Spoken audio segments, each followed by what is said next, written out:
Olá, meu nome é William e hoje vamos falar um pouco sobre as possibilidades na área de desenvolvimento de software. Para quem não me conhece, eu trabalho desde 2014 profissionalmente como desenvolvedor de sistemas e uma das coisas que algumas pessoas me perguntam é se eu estivesse começando hoje, o que eu faria para conseguir chegar onde eu estou, né?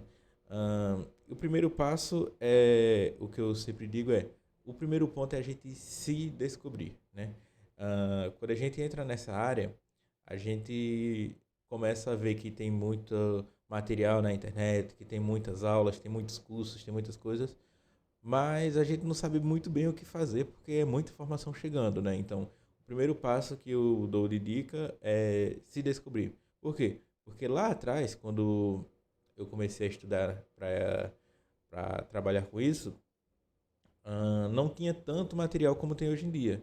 Então, era meio que já um caminho mais claro de como que a gente faria para estudar, né? Então, a gente estudava um pouco da introdução, de lógica e coisas do tipo, e mais para frente a gente vai se aperfeiçoando em uma linguagem lá, que na época era muito comum, se aperfeiçoava em C e tudo mais, e vai avançando. Hoje já tem muito material e muita coisa boa para se fazer. Ahn, e por isso é interessante primeiro a gente saber quais os caminhos que a gente pode seguir, né? Antes mesmo de tentar seguir alguma coisa. Por exemplo, a gente tem hoje, né, de forma bem mais clara do que era no passado, a definição de o que é um desenvolvedor de front-end e um desenvolvedor de back-end. Mas isso não são as únicas possibilidades que se existem. Por exemplo, hoje a gente pode encontrar um desenvolvedor mobile, né, ou mobile, que seria aquele desenvolvedor que vai fazer aplicativos para telefone, né? E aí vai ser para iOS, vai ser para Android, né? E aí tem as possibilidades de estudo para essa pessoa. Mas não só isso, tem a pessoa que pode desenvolver jogo mobile, jogo mobile, né? Que ela vai fazer aplicativos de jogos para telefones, para dispositivos móveis. E aí você pode também se perguntar, mas beleza, mas o que é front-end e o que é back-end?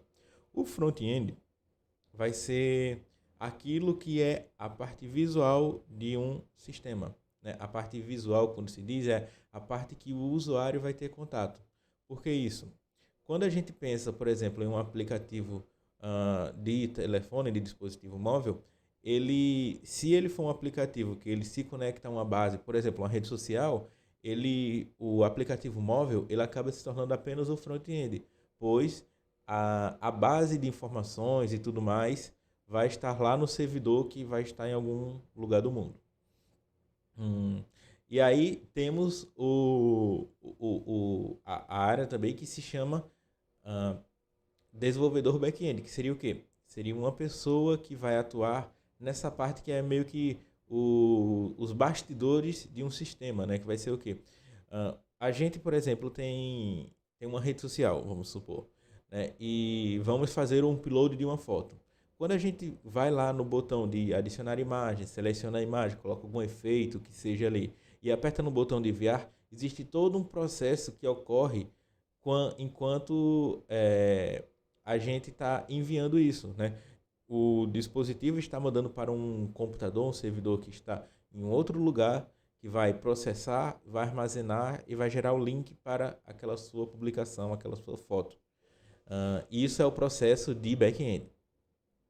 Aí a gente também vai encontrar as pessoas que são full stack, que seria o quê? Seriam as pessoas que atuam um pouco com front e um pouco com back-end. Geralmente, essas pessoas vão ter a tendência de ser especialista em uma área, mas também ser generalista em outra, de que essa pessoa vai conseguir atuar nas duas pontas, ali de front-end e de back-end, mas vai ter uma tendência para algum lado, ali vai ter uma facilidade para algumas das duas áreas, porque são áreas extremamente complexas, né? E cada uma tem sua profundidade. Além disso, existem outras possibilidades que muita gente às vezes não conta, né? E que só quando você vai se aprofundando é que você vai chegando nisso. Que é, por exemplo, existe um profissional que vai trabalhar com segurança de sistemas, né? E vai ser o quê? Vai ser aquela pessoa em que vai fazer monitoramento, vai trabalhar com boas práticas de segurança, vai verificar onde pode ter possibilidade de falhas e corrigir, vai trabalhar com segurança do servidor, segurança do dispositivo, segurança até da própria empresa muitas vezes. E vai ter também, por exemplo, o analista de dados, né? Vai ser alguém que vai pegar esse monte de informação que é gerada todos os dias e vai trabalhar em cima delas, né? E com essas informações vai gerar caminhos e possibilidades e traçar estratégias para o negócio, por exemplo, né? E aí, voltando àquilo que eu comecei falando aqui. Se eu estivesse começando hoje, como é que eu faria? O ponto que eu comento eu digo que é interessante seguir mais ou menos a linha que era o comum no passado e que acabou se perdendo um pouco, né, com o passar do tempo, que você começa muitas vezes como um full stack, né? Por exemplo, aqui, eu comecei a falar um pouco sobre banco de dados nos 2 vídeos anteriores, né, que você pode encontrar aqui, e o banco de dados, ele é algo que ele é mais voltado para o back-end, mas é muito importante, tanto para front-end como para back-end, como para quem vai trabalhar com dispositivos móveis, saber de banco de dados.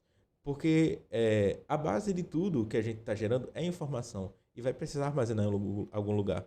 Para quem trabalha com dispositivo móvel, vai armazenar muitas vezes no próprio dispositivo. Para quem trabalha com front-end, vai trabalhar com os dados que estão vindo do back-end. Então, se você entende como que vai funcionar esses dados, vai facilitar a comunicação com quem é back-end, por exemplo. E para quem trabalha com processamento de dados, não precisa nem falar, né? A importância de entender de banco de dados. E aí, por isso que eu considero que é muito importante saber, primeiramente, atuar como um dev full stack, né? Que seria o quê? Você vai fazer um sistema de ponta a ponta, né? Que vai fazer o front-end, vai atuar ali, se for um sistema web, por exemplo, com as linguagens que são mais para o cliente, vai também trabalhar com alguma coisa que é mais voltado para o servidor, né? E esse é um dos objetivos dos próximos conteúdos que serão lançados por aqui, né? Vamos trabalhar construindo uma aplicação de ponta a ponta, né? Traçando estratégia, traçando o caminho a ser seguido, né? Para que a gente consiga ter esse fluxo inteiro, porque quando a gente estuda muito essas coisas de bootcamp, esses conteúdos que a gente muitas vezes encontra pela internet, acaba faltando um pouco de ter uma entrega mais palpável para um analista de RH, para um tech recruit, ou o que seja.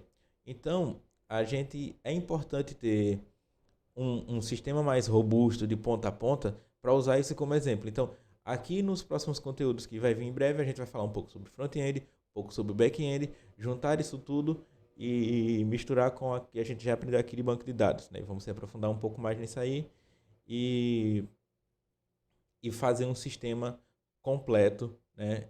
Para que a gente possa usar isso como portfólio, né? Então, é um pouco disso, né? Hoje vai ser um vídeo um pouco mais curto. Espero que você tenha gostado.